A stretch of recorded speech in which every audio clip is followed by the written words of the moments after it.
नमस्कार, मी तुमचं स्वागत करते आपल्या चॅनलवरती. आज आपण हुंडा प्रथा या विषयावरती मराठी निबंध देणार आहोत. चला तर मग व्हिडिओला सुरुवात करूया. हुंड्यासारखी सामाजिक समस्या स्वातंत्र्यानंतर आजही ज्वलंत आहे.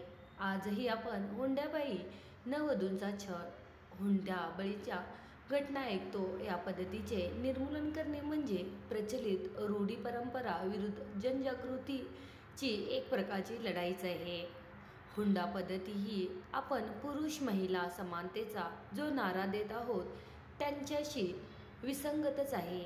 त्यातूनच स्त्रीचे समाजातील स्थान, स्त्रीला समाजात असणारी किंमत याविषयी समाजाची मानसिकता काय हे कळून येते.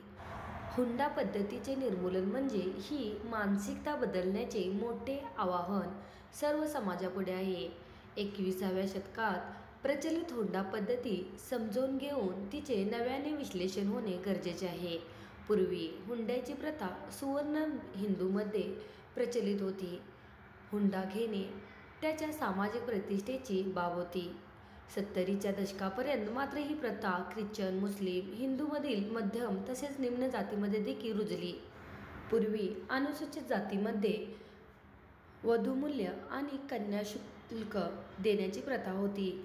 आज भारतीय समाजामध्ये हुंडा पद्धत इतकी रूढ व गंभीर झाली आहे की या पद्धतीमुळे अनेक समाजातील गरीब मुली आत्महत्या करताना दिसून येतात.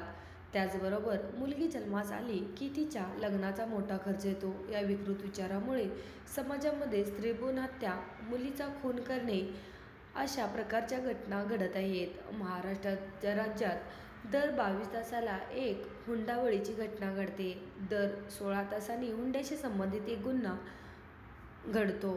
स्त्री चळवळीमध्ये देखील हुंड्याच्या प्रश्नाला घेऊन अनेक मतांतरे दिसलेली आहेत.